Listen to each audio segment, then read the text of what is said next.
Bonjour, je m'appelle Alexandre Gilloun, je suis avocat à Lyon. Mon cabinet intervient principalement dans le domaine du droit de l'immigration et de la nationalité. On intervient partout en France, mais également très souvent pour des gens qui habitent à l'étranger et qui souhaitent venir s'établir en France avec leur famille. Notre cabinet intervient depuis environ une dizaine d'années maintenant. Et si vous voulez plus d'informations concernant les demandes de titre de séjour ou la nationalité, n'hésitez pas à nous contacter. Et si vous voulez plus d'informations en général, n'hésitez pas à vous abonner à cette chaîne. Aujourd'hui, j'aimerais bien parler d'un sujet qui me concerne, mais qui concerne également toutes les personnes qui souhaitent obtenir un titre de séjour ou un visa de long séjour en France. Et je vais commencer avec quelque chose de simple, mais avec une question qui peut paraître farfelue, mais qui en réalité est assez proche de la réalité que je côtoie au quotidien dans ma pratique. Est-ce que vous seriez prêt, vous, à vous arracher vous-même votre dent qui vous fait mal? Techniquement, vous prenez une pince, vous pouvez le faire. Un peu de force, mais vous y arriverez. Est-ce que vous allez avoir mal? Probablement oui. Est-ce que ce sera bien fait? Non. Est-ce que vous risquez d'avoir des gros problèmes de santé à cause de ça? Oui. Et ben, ça en revient un petit peu à la même chose de vouloir obtenir un titre de séjour ou un visa de long séjour en France par vos propres moyens. Et pourquoi je dis ça? C'est parce que je pense que dans ce domaine, vous ne pouvez pas faire l'économie d'avoir un avocat qui vous accompagne dans vos démarches. Et je vais vous présenter, à mon sens, les trois points principaux qui font en sorte que ne vous passez de l'assistance d'un avocat, c'est réellement une erreur et que au final, faire sans va vous prendre plus de temps, va vous coûter plus d'argent et va vous rendre beaucoup plus stressé alors que vous n'avez pas nécessairement le besoin. Alors, le premier élément, et on va rentrer dans le vif du sujet, c'est si je le fais par moi-même, et ben j'aurais pas besoin de payer un avocat et du coup je vais économiser de l'argent. Alors je ne pense pas et je pense que au final ça va vous coûter beaucoup plus cher. Pourquoi? Alors, la première chose c'est que si vous faites votre demande de titre de séjour et qu'elle échoue, vous allez avoir un refus de titre de séjour et vous allez vouloir contester cette décision. Et là vous aurez quand même besoin d'un avocat. Et donc au final, vous donnez un ordre de grandeur. Si vous aviez eu recours à un avocat pour vous aider dans votre demande de titre de séjour, ça vous aurait coûté 5 €. Si vous l'avez fait tout seul, que évidemment ça n'a pas été bien fait, et que vous avez eu un refus, vous allez voir un avocat pour faire le procès, ça va vous coûter 10 €. Je donne un ordre d'idée, ce ne sont évidemment pas les vrais honoraires, mais en gros on est dans cet ordre, on va dire, de grandeur, et donc au final, l'argent que vous n'avez pas voulu dépenser au démarrage, en vous disant je vais le faire par moi-même, au final vous allez devoir le payer plus cher, et en plus, avec une chance de réussite plus faible, puisque souvent dans ce domaine, en fait, si vous voulez, la réussite d'un recours dépend énormément de la qualité de la demande. Donc, plus la demande est mauvaise, plus les chances de réussite du recours sont faibles, et donc plus vous-même vous mettez dans une position difficile, et au final après il faudra soit redemander, ça va recoûter de l'argent. Probablement, généralement, si la première fois vous avez raté, vous allez dire bon bah deuxième fois je vais demander de l'aide, mais évidemment cette aide, et ben d'un part elle aura un coût, et ce coût sera plus important que si vous dès le démarrage vous étiez allé voir un avocat. Et donc pourquoi c'est important d'avoir recours à un avocat? C'est vraiment que sur le long terme vous allez gagner de l'argent et non pas en perdre, parce qu'en fait cet argent que vous investissez dans votre avocat, c'est pas pour faire plaisir à votre avocat, on s'en doute bien, mais c'est dans vous-même, c'est dans votre futur, dans vos projets.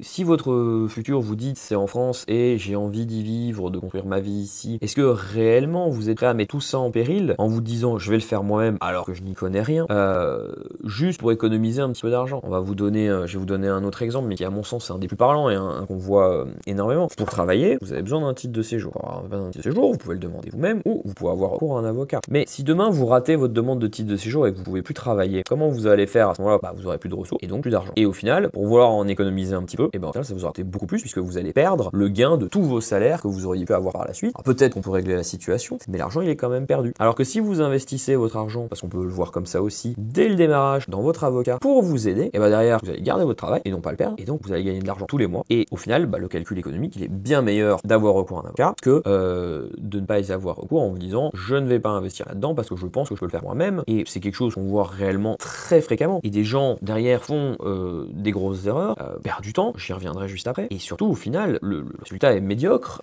et ils sont quand même obligés d'avoir recours à un avocat, puisqu'à un moment, une fois que vous avez un refus de visa, un refus de titre de séjour, vous n'avez plus aucune chance autre que d'aller voir un avocat pour vous sauver. Mais si dès le démarrage vous envisagez en vous disant je préfère avoir de l'aide tout de suite via mon avocat plutôt que plus tard en cas de refus dans le cadre d'un contentieux, donc au tribunal, au final c'est moins cher de cette façon-là que de le faire vous-même, d'avoir un refus et de toute façon devoir aller à la fin voir votre avocat pour qu'il essaye de vous sauver, alors que la situation sera bien pire que si vous avez été dans le cadre de la première demande de titre de séjour. Donc au-delà de ces erreurs qui vont s'avérer coûteuses, de ne pas avoir vu votre avocat dans un premier temps, on va arriver à la deuxième chose, c'est que avoir un avocat, ça va vous faire gagner un temps énorme. Et quand je dis énorme, c'est vraiment très très important. Ça se compte en 10-20 heures de temps perdu. Et encore une fois, la ligne directrice, c'est que quand vous le faites tout seul, la qualité du résultat résultat que vous allez obtenir à la fin, il est très faible. Pourquoi? Parce que c'est un domaine très compliqué qui évolue sans cesse et que bien évidemment c'est pas votre métier de le suivre et c'est normal, il n'y a pas de difficulté avec ça. Mais pensez que parce que vous avez regardé sur internet que c'est vrai ou que vous pouvez tout faire à partir de là, c'est extrêmement dangereux. Et encore une fois, c'est comme si vous regardez un tutoriel sur YouTube en disant bah tiens, le dentiste il a l'air de savoir retirer une dent comme ça, bon je vais aller chercher ma pince, je vais le faire moi-même. Bah là, vous faites exactement la même erreur. Et pour en revenir à cette histoire de temps, c'est que tout ce temps que vous allez consacrer, et puis vous allez mal le consacrer puisque vous ne cherchez pas aux bons endroits, bon, la qualité des informations auxquelles vous avez accès est très mauvaise. Quand je dis très mauvaise, c'est que c'est plein d'erreurs, ou des choses que par exemple vous pensez sont correctes ou s'appliquent à votre cas alors que pas du tout.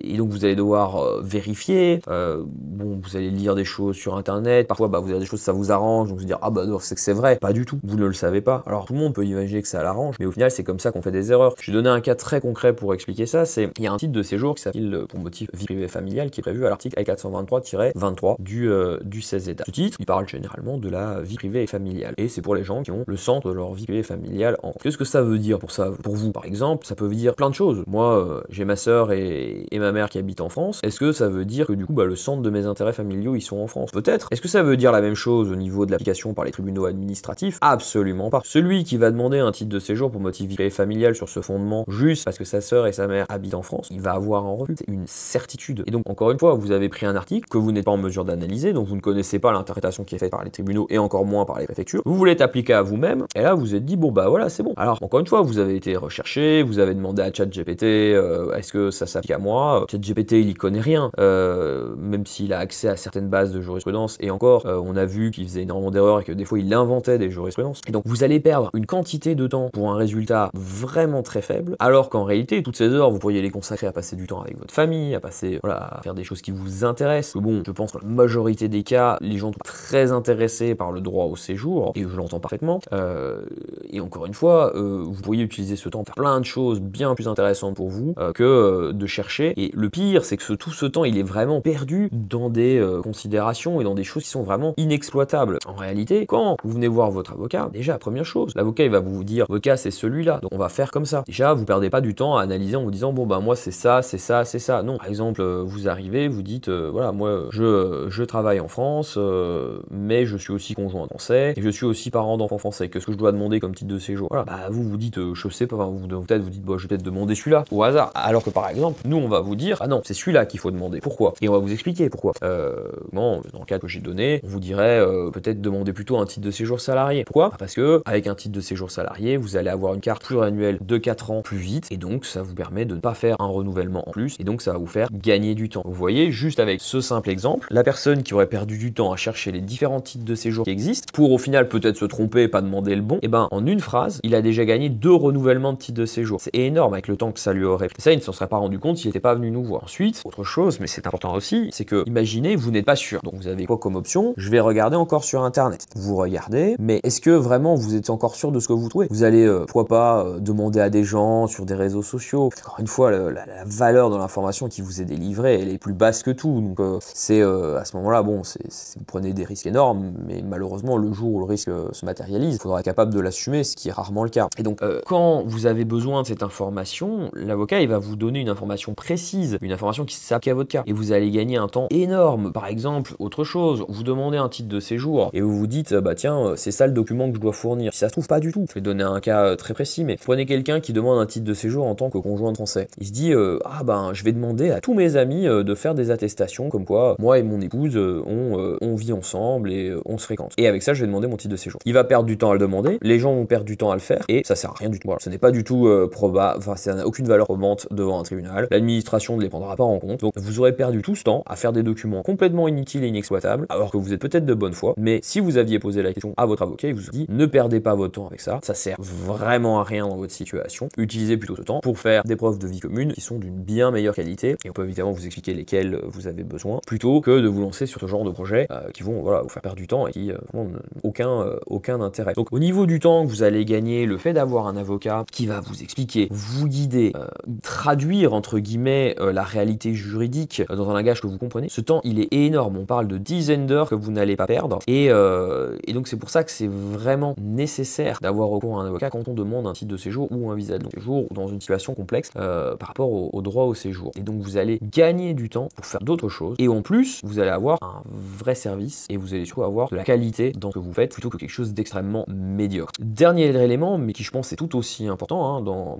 ces raisons qui selon moi doivent vous amener à chercher l'aide d'un avocat dans le cadre de vos demandes de séjour ou de nationalité, c'est que si vous y allez tout seul, vous êtes seul. Face à qui? Face à l'administration. L'administration, elle est pas toute seule. Vous avez face à vous des centaines d'agents qui sont là depuis très très longtemps, qui sont peut-être pas ultra compétents en général, mais bon, vous allez aller les voir, ils vont vous dire non, c'est comme moi je veux. Qu'est-ce que vous allez faire? Vous connaissez encore moins que eux des dossiers, même s'ils connaissent pas forcément bien le droit, ils en ont vu des centaines ou des milliers des dossiers. Vous en connaissez qu'un, c'est le vôtre. Et donc, vous allez vous retrouver face à un agent de l'administration qui va vous dire ah bah non, moi votre dossier ou votre document, je le veux pas. Alors que ce document, par exemple, il est peut-être extrêmement important. Et vous allez dire bon bah je vais pas le donner alors. Et bah voilà, là vous avez commis une énorme erreur. Ce document il était indispensable. Derrière, peut-être que vous aurez un refus. Et puis vous irez voir votre avocat, vous lui direz ah bah je vais faire un recours parce que j'ai pris un refus, mais regardez le document je l'avais. Et l'avocat vous dit mais pourquoi vous l'avez pas donné? Ah bah la personne à la préfecture m'a dit qu'il fallait pas le donner. Ah, et donc pour en revenir à mon sujet, c'est que quand vous êtes avec un avocat qui vous accompagne, il va vous dire non mais ce document il faut absolument que vous le donniez. Et si la préfecture elle dit non mais je veux pas le prendre, l'avocat il va trouver une solution pour que la préfecture le reçoive. Et comme ça, vous pourrez justifier de l'avoir fait. Mais si vous êtes seul, vous allez leur faire confiance ou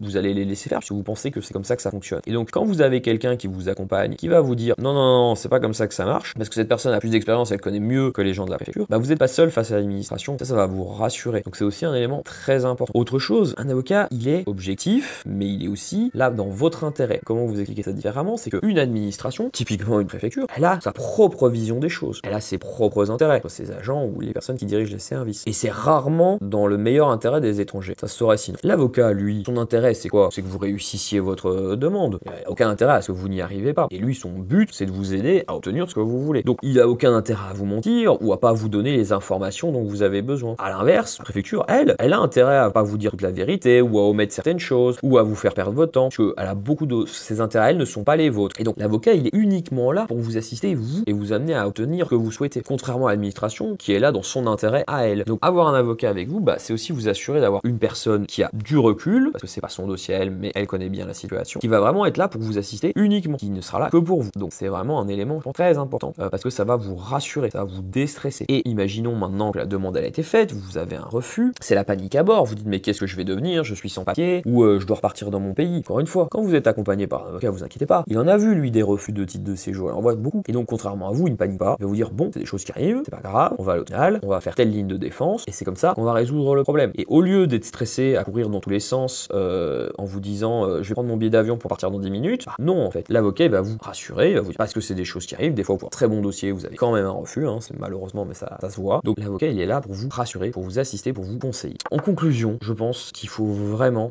dire une chose, c'est que oui, vous pouvez essayer de demander un titre de séjour ou un visa par vous-même, et c'est un peu comme l'exemple de la personne qui s'arrache sa dent, ça va lui faire extrêmement mal et ça ne va certainement pas bien se finir. Donc si vous voulez arriver à votre objectif sans perdre de l'argent, sans perdre du temps et sans stresser, avoir recours à un avocat, c'est la meilleure chose que vous pouvez faire. Donc n'hésitez pas et faites-le plutôt que vous de retrouver dans une situation périlleuse à avoir perdu du temps, de l'argent et à avoir stressé énormément, alors que tout ça aurait peut-être pu être évité dès le début. Donc voilà, c'était Alexandre Gillion, je suis avocat au barreau de Lyon. Si vous avez besoin évidemment d'assistance parce que vous voulez bénéficier de nos conseils, n'hésitez pas à nous contacter. Si vous avez des questions, n'hésitez pas à les laisser dans les commentaires. Et si vous voulez plus d'informations, n'hésitez pas à vous abonner à notre chaîne.